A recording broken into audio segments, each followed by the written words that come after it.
At 3:07 a.m., a security camera saw something that no human was ever meant to see.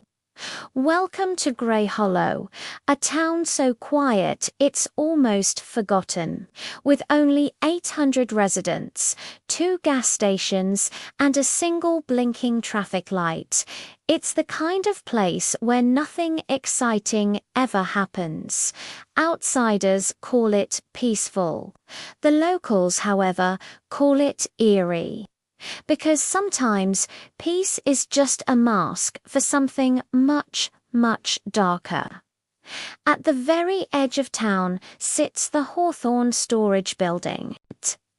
It's a grim, 2-story warehouse filled with the ghosts of other people's lives, abandoned furniture, forgotten boxes, and old electronics seized from properties left behind. The building has stood there for nearly 60 years, untouched by time, smelling of dust and decay. The lights flicker, the floors creak, and the security system is ancient. All of it, except for one thing: a single, modern security camera installed at the end of the main hallway.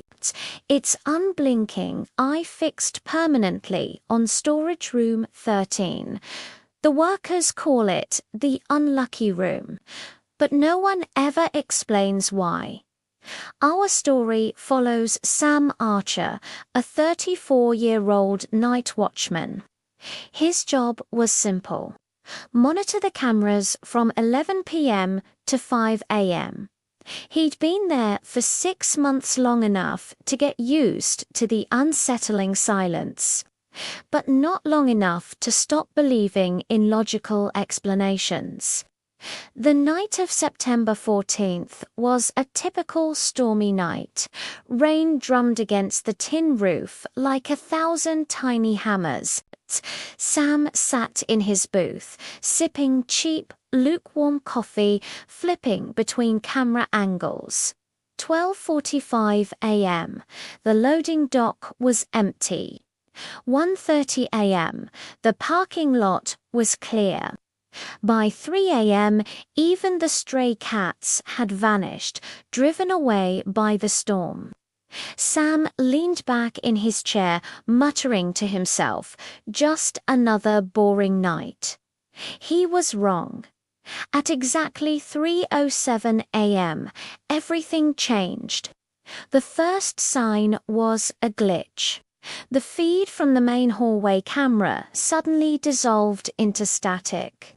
A loud, rhythmic buzzing crackled through the old monitor speakers. Sam frowned. Power surges happened during storms. But this sounded different. It felt intentional. Just as quickly as it started, it stopped. The image returned, but something was wrong.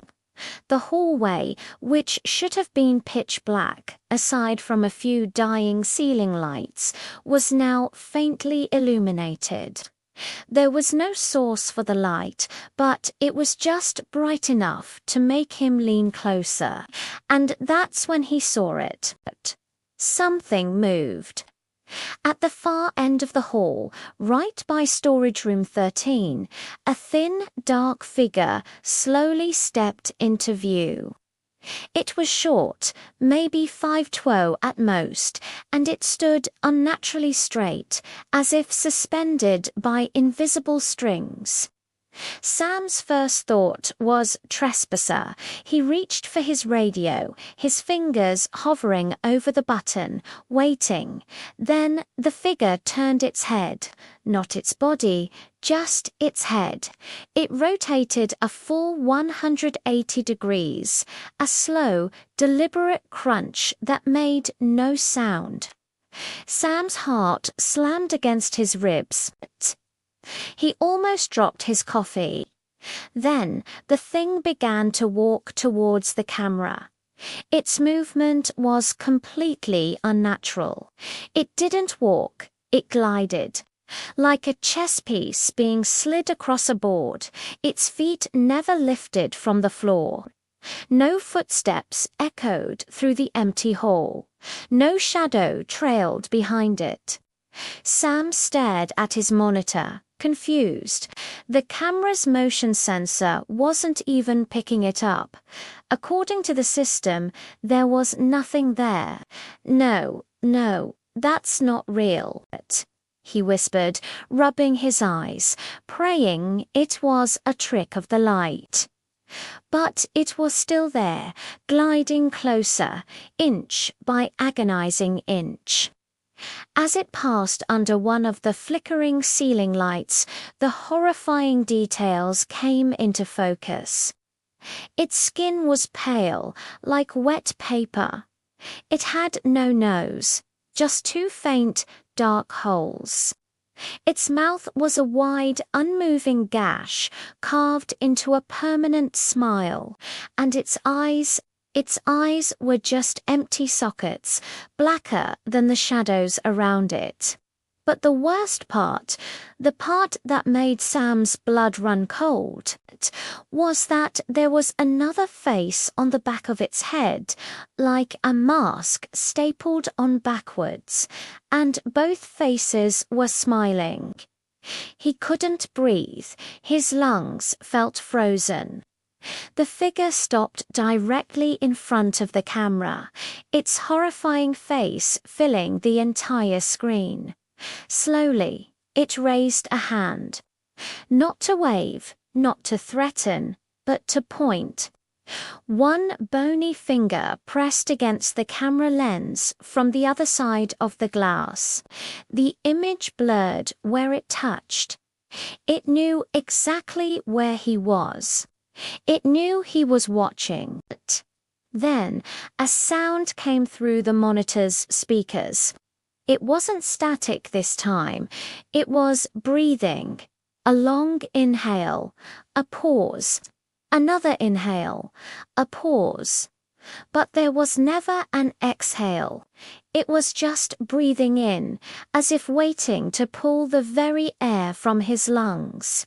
Sam scrambled back from his desk, his chair crashing against the wall. He bolted the security booth door and fumbled for the old flashlight in his drawer. Every instinct screamed at him to stay put, to call for help, but he had to see for himself. He had to know what was in his building. Flashlight beam trembling, he made his way down the main corridor. Halfway there, he heard it, a soft, gentle knock. It was almost polite, like someone tapping on a bedroom door late at night. Knock, knock. It was coming from storage room 13. His heart hammered against his ribs. The knocking continued, calm and steady. Knock, knock, knock. His voice was a cracked whisper. Who's there? The knocking stopped instantly. The silence that followed was heavy, suffocating, and then a whisper slithered into his ears. It wasn't loud, but it felt like it was coming from inside his own head. It saw you first. Sam froze, paralyzed. It chose you first. The whispers began to overlap, multiple voices speaking from one throat. Now it wants in. He staggered backward, tripping over a stray box. His flashlight clattered to the floor, its beam spinning wildly across the dusty walls. And in that chaotic light, he saw the door to storage room 13 creak open all by itself. Back in the security booth, the monitor kept recording. At 3:11 a.m., Sam appeared on the screen. But it wasn't the Sam who had just run out. This Sam was standing completely still, facing storage room 13. Then his body bent forward too far, too fast, like a piece of paper being folded in half. His back snapped at an impossible angle, a sound that should have killed him instantly. But he didn't fall. Instead, he began to crawl toward the camera. He moved like an insect, a grotesque imitation of a human. From the darkness of room 13, the original figure emerged, now walking normally. It smiled as it watched the crawling version of Sam. It pointed at the camera one last time. Then the crawling Sam spoke, his voice dry and distorted. "You should have stopped watching." The camera lens cracked, and at 3:13 a.m., the footage ended. When police arrived the next morning, they found an empty building. The official report was baffling. There were no signs of forced entry, no fingerprints, no DNA, no footprints other than Sam's. The security camera was physically damaged, its lens shattered from the outside. As for Sam Archer, he was never seen again. All that was left was his cracked flashlight on the floor, its beam pointing towards storage room 13, and the door to that room. It no longer exists in the building's blueprints. Some old-timers in town swear it never did. The footage was officially buried, never released to the public. But a legend persists. Every year, copies of that terrifying recording mysteriously appear on anonymous forums, always uploaded at 3:07 a.m. and always deleted just moments later. Those who claim to have watched it to the end all report the same chilling experience. Late at night, between 3 o'clock and 3:15 a.m., their own security cameras start to flicker, and they get the unshakable feeling that something on the other side of the lens is watching them back. Thank you so much for watching. If you enjoyed this story, don't forget to hit that like button and subscribe for more content that will keep you up at night. Stay safe out there and maybe turn your cameras off tonight.